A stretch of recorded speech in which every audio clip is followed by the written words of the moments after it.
Welcome to Moonshot, the show exploring crazy ideas and the even crazier people that are making them happen. I'm Christopher Lawson, and if you're someone who's at all into health and fitness, chances are that you've purchased some form of wearable electronics. Perhaps you've got a Fitbit or maybe an Apple Watch. Samsung also makes something, but most of this technology, no matter which brand you buy, it's actually all pretty similar. You can measure your steps, your location, even your heart rate, and they can tell you an awful lot about yourself, and all in a package that's not that much different to the size of a wristwatch. But no matter how much these devices tell you about your health, they're still the size of a watch.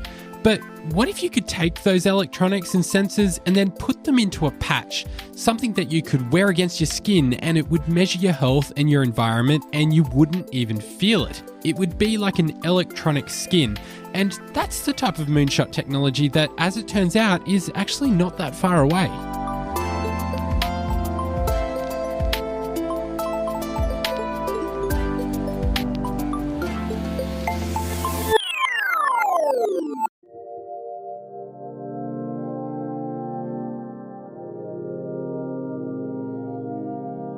So I'm actually the only daughter of two medical doctors. So they, obviously for them, their biggest interest was to see if I wanted to become a medical doctor too, and that's what they wanted me to do.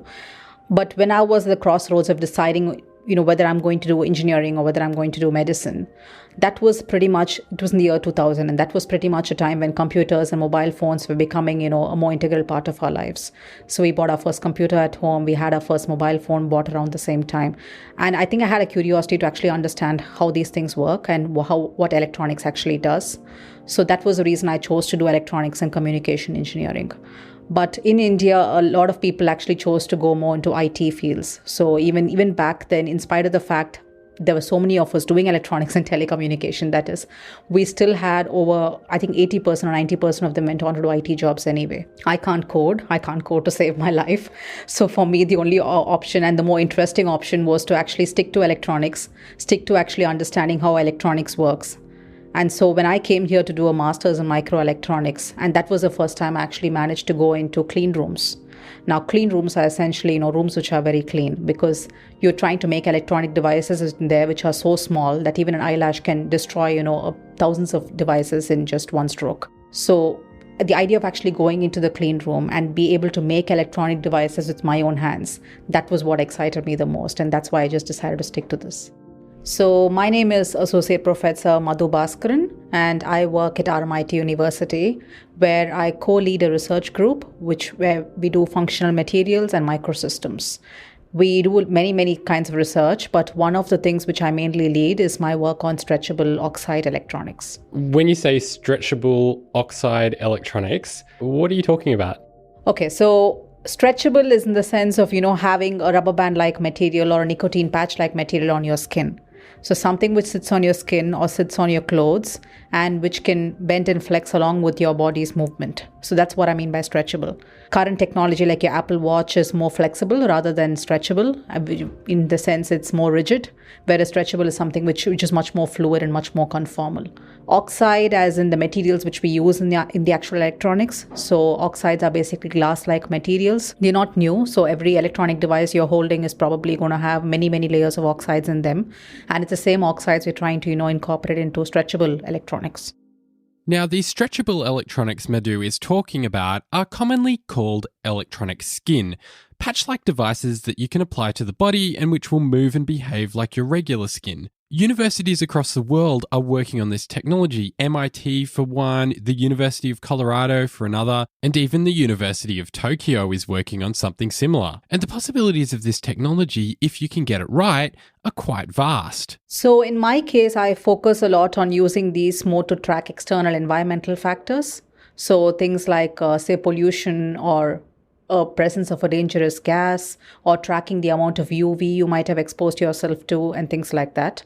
Or you could imagine these to be smart contact lenses where you're essentially playing with the amount of light which might be hitting your eye or interacting with your eye. Whereas a lot of research obviously happens in this field elsewhere in the world. And so there people talk about even putting these electronics within the body, as well as sensing things which are more biometric related. So, sensing sweat or sensing tears or sensing other bodily fluids to get information about the body.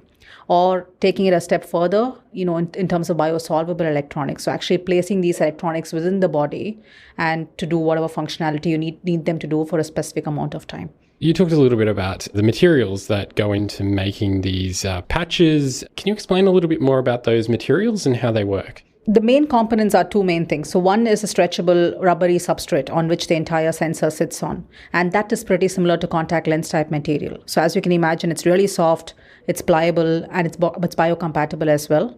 And it's conformal. So you want it to adhere quite closely to whatever you're sticking it on. And that's the polymeric substrate. On top of this, what actually forms the sensing layer is usually a type of oxide material. Now, based on what you want to sense, the type of oxide which you use might change. So, for instance, if you use zinc oxide, that can be used to sense certain gases and also sense the amount of UV you have exposed yourself to. If you use something like tin oxide or vanadium oxide, that senses a different array of gases. Or if you use titanium dioxide, which is more of an optical coating, so that more or less changes the interaction of the material with light.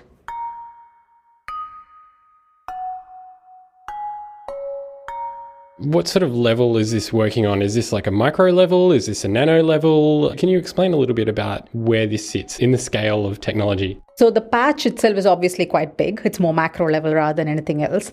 The material in the patch can be micro-sized proportions. So we do what are called patterning or photolithography. And that is pretty much similar to, the long back in the 1980s, before digital photography, the way you used to develop actual photographs. So very similar technology is actually used to form micro patterns or nano patterns. So the advantage of having these oxides in micro scale or nano scale patterns is just that it seems to enhance the stretchability or lend other functionality to the applications. Let's talk a little bit about that in the stretchability factor. How important is it to get these oxides like really small for your stretchability to make that aspect work? So oxides, as I said before, is basically glass-like materials, and obviously glass is nowhere stretchable. It's not stretchable at all. So that's what we anticipated when we actually thought we put glass in a stretchable substrate. We actually didn't expect them to actually be stretchable. We just thought it's going to be brittle, it's going to crack, or something like that is going to happen, and it's going to lose all functionality. What we were pleasantly surprised by was the fact that we managed to get it transferred and also have it take the shape of overlapping plates. So the oxide is no longer just a thin continuous layer. You actually have overlapping plates of oxide material. And the minute it becomes overlapping plates, what it essentially means is even when you stretch it, those plates are still in contact with each other. And so you can enhance the stretchability more than, say, the typically 2 or 3% at which usually materials crack. You can push this to around, say, 12 or 13%. And the advantage of then having the ability to micro pattern them or nano pattern them enhances stretchability further. So when you actually make the oxide smaller, so make it, say, micro-sized features, then you enhance the stretchability up to around 15 or 16%. Whereas when you nano pattern them, what essentially then happens is you have a very small amount of oxide, which you need for functionality. The majority of the actual sensor patch is the silicone, polymer, rubber, or the stretchable substrate itself. So the actual material doesn't see that much stress, which makes it far more stretchable, so to say 20 or 25%. And if you actually want to put these on skin or put these on clothes, you do need it to be stretchable to up to around 20% or something similar, because that is typically the amount of movement skin sees. Is that essentially so that you don't feel the patch moving, or why do you need it to be the same stretchability as skin? So it's two-pronged. Yes, one is what you said. You want it to be as conformal and as stretchable so you don't really feel it moving as much. So say, for instance, you're putting a Band-Aid on your skin, on your finger. It lends a certain amount of stretchability, but beyond certain other actions, you do definitely feel the Band-Aid holding it in over there. The other more important aspect is the fact that these oxides, they need to retain their functionality. So for it to actually continue doing whatever it is supposed to do. So say, for instance, you have a patch and you want it to sense the presence of UV or want to keep tracking the amount of UV. If you stretch it beyond a particular amount, it may not actually function as a UV sensor anymore. So for it to retain its functionality is the reason we're actually mainly interested in ensuring that it's stretchable and still functional.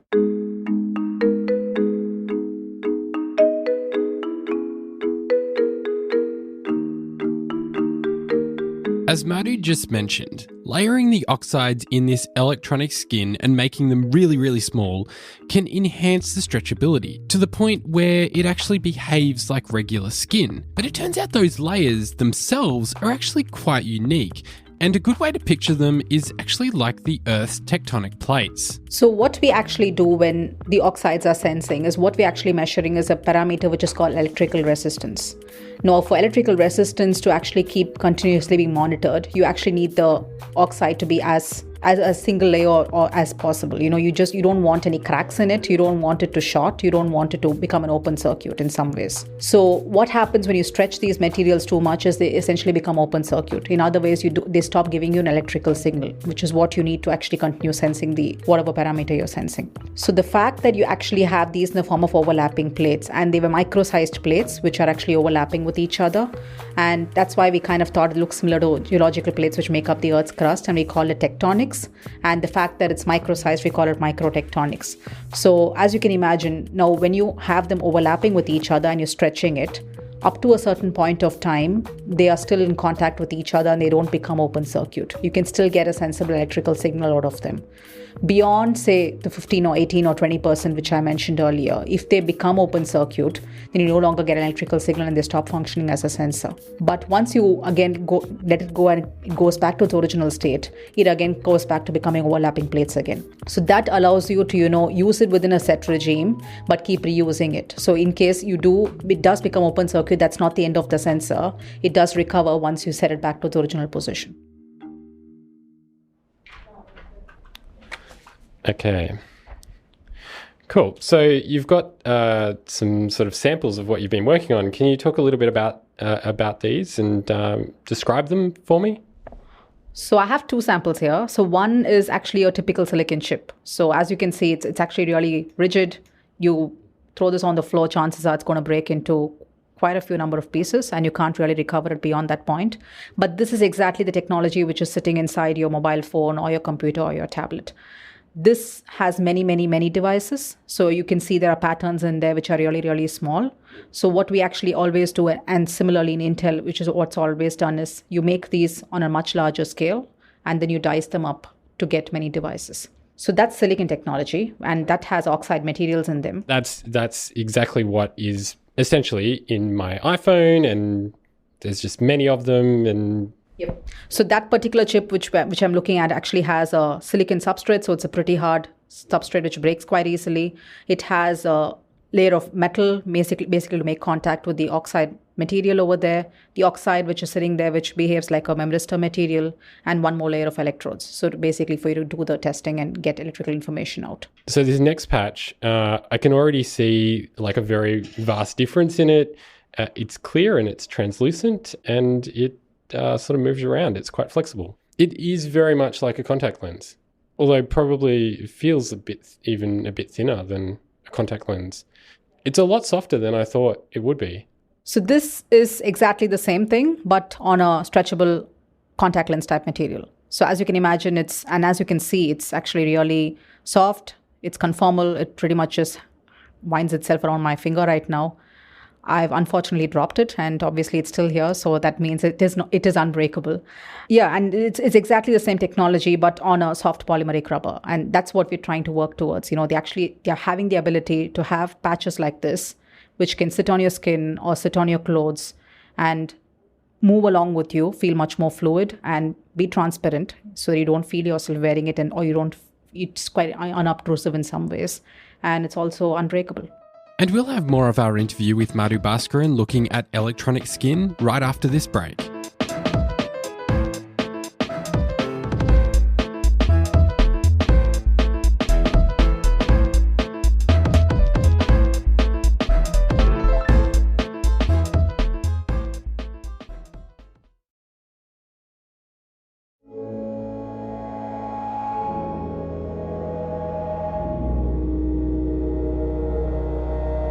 Welcome back to Moonshot. I'm Christopher Lawson, and before the break, we were speaking with Madhu Bhaskaran about the electronic skin that she's developing at RMIT University in Melbourne. And often a lot of big breakthroughs in science and technology are discovered by mistake. The team set out to create something else, and they make a mistake, and then all of a sudden they have a new product. The glue that made post-it notes possible was a mistake, and it turns out that the process for making this electronic skin actually work was also a bit of an accident. We discovered it by mistake. So what we generally do is we use platinum quite a lot as electrode materials, and platinum never does stick to silicon. So when we put down a platinum and want it to stick to silicon, we have to use an adhesion layer in the middle. So we usually use titanium or titanium dioxide or something, and that helps the platinum to actually stick to the silicon. I think we forgot to do the adhesion layer, so we ended up putting platinum on silicon, and we started doing the entire processing on top of it without quite realizing the adhesion layer is kind of missing. And then we just ended up spin coating this polymer layer and peeling it off, and we found the whole thing just came off. And that's when we realized the fact that we don't have an adhesion layer means the platinum comes off that easily, and then all we have to do is get rid of the platinum, and there you have your stretchable oxide layer. Wow. Yeah, so it was kind of a eureka moment in some ways, and as always, it came about because of a mistake. So.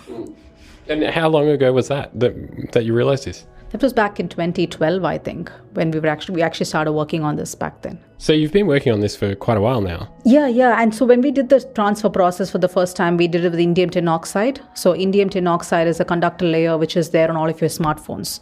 So when you're using your touchscreen on your smartphones, it's basically because you're interacting with the indium tin oxide layer on it. So it's a transparent conductive layer, and you don't have many of those in the world actually. And we did it first with indium tin oxide, and then we wanted to see if it's just a process which works just for that oxide material. So we kind of extended it to zinc oxide. And zinc oxide gave us nice gas sensing and UV sensing type applications. Then we did the same process with titanium dioxide, and that gave us nice optical applications. But since then, we have done it with a few other materials as well. So it's almost like a ubiquitous, transfer process. Change the oxide, change the processing conditions, it still works.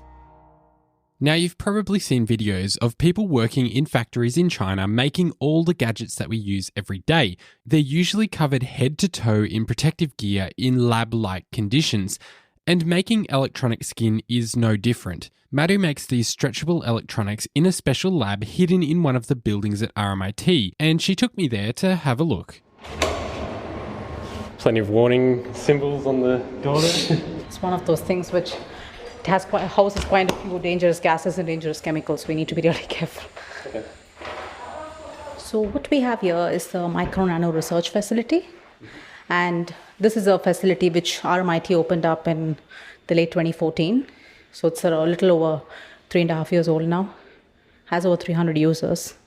What we have here are labs so we have a sensor lab, which is where we do most of our gas sensing and UV sensing. But most of the other labs are actually labs where you need to wear bunny suits. So you wear suits which cover from head to toe. It's a bit different because generally when you go into a science lab, you wear a lab coat to protect yourself. Whereas here you're wearing those bunny suits to protect the lab from you because you are the contaminant. And you don't want to be in there, shedding parts of your skin or an eyelash or a hair or anything of that sort because, as the name says, it's Micro Nano Research Facility. We're making devices which are really, really small. And one eyelash or some oil stain from your hand can destroy devices quite easily.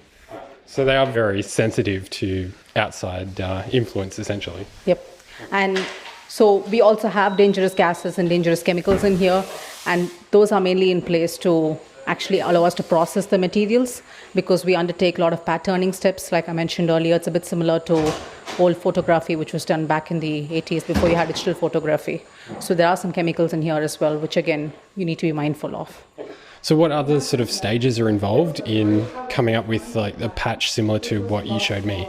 So in here we have what's called we have two sets of areas. So we have what's called a class 10,000 area and we have a class 100 area. Now what that essentially means is in a class 10,000 area, there's less than 10,000 particles which are smaller than 0.3 microns in 1 cubic foot of air, which means how do I put it in context is the room we're standing in right now, you could probably call it a class million room or something of that sort because there's that much dust particles floating around here. The class 10,000 is where you filter the air down and has much lesser dust particles. The class 100 is even cleaner. So a lot of the actual patterning is actually done in the class 100 area. The class 10,000 area is where we do more of the characterization work. And so you're covering up everything when you go into these rooms, right? Like over your shoes, over your face, and your hair, and every aspect of your body, right? Yep, we have even beard covers. So for people who have beards, we have to have beard covers as well. So, yeah. So with the polymer work which I showed you, so the contact lens type material is actually a very sticky material and it's quite a messy material. So we have a separate lab just to work on that particular material. So what happens is actually it's extremely sticky and it goes everywhere and it's messy. But once it's cured, which is the kind of chip which you touched, which was after it was cured, it's not messy anymore. So we have a separate lab where unless it's cured, it doesn't leave the lab. So just to ensure that contamination from that lab doesn't permeate through to the other labs. And that's all is done in the class 100 area. So that's where we put down our oxide layers and we do those kind of things in the class 10,000 area, but we actually do the patterning and the work with the polymeric material in the class 100 area. And once it's all done, we then bring it out for testing. And how long does that process take? We could do the entire thing within a day, like, making these chips across many 4-inch diameter silicon wafers, which is what we generally work on before we actually transfer it over to the polymeric material. The whole thing can be done within a matter of a day. And this is obviously like a very different scale to if you would say mass producing them. To like take this from what you're doing now to the point where it is like a commercial product, like what's sort of involved in that process? I think it depends on, the particular application you're looking at. You may not necessarily need to do all these things if it's one particular niche application. What we've developed is a technology which can be taken and modified and adapted based on the end user and the end application you're using it for. Intel or any semiconductor lab obviously has very similar equipment and can process much larger wafers and therefore can upscale it quite easily. But you need not be an Intel or an IBM to actually do this. It's quite cheap technology. It's cheap materials as well. So if say you don't have the necessity to microscale it or nanoscale it, and you're quite happy to work with the oxide layer as it is, you actually don't need a lot of steps which I actually mentioned.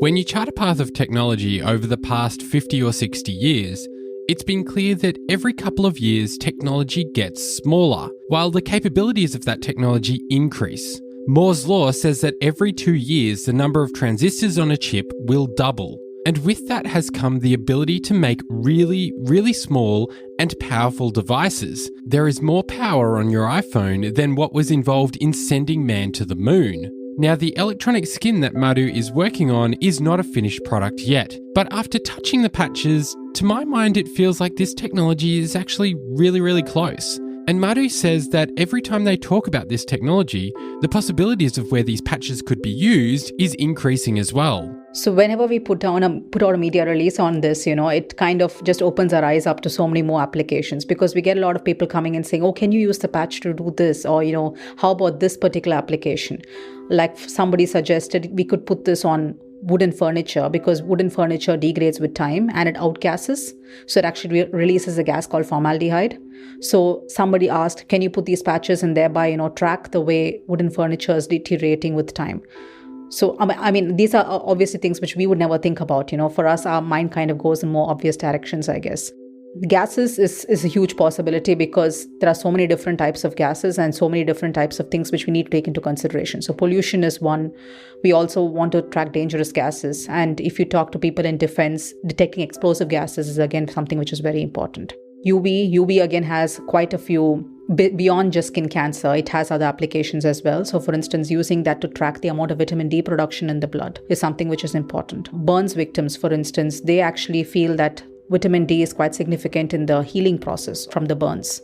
So, using these UV patches can actually have applications beyond just sensing the amount of UV and telling you to put on more sunscreen. It can have other more biology or, health related things also which you can cover. And besides that, we also spoke about the smart contact lenses and things like that. That again is a completely new way of experiencing, life. So for instance, I was talking about how a phone still has a bulky area at the back, because cameras generally use lenses which are curved. Whereas this technology has the ability to have optical materials in a flat, encapsulated sense with the stretchable polymeric material. So the idea of actually having flat lenses and thereby not having any curvature and keeping everything very streamlined is again a possibility as well. I think in the health space, a lot of people have been working on trying to develop these so that you don't have to stay in hospital just to, have your vital statistics monitored. you could have the ability to put on one of these patches, go home, and have the ability to send the data to the doctor.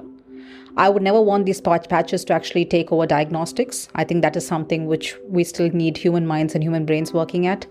But the ability to actually not having to go to a lab to collect simple amount of information, which you can collect yourself with a patch, that is something which I think is quite groundbreaking. It will take a bit of time not so much because the technology is there, but it's more the amount of approvals and regulations which you need to go through. But that is something which I think will probably hit the market in another 5 years' time.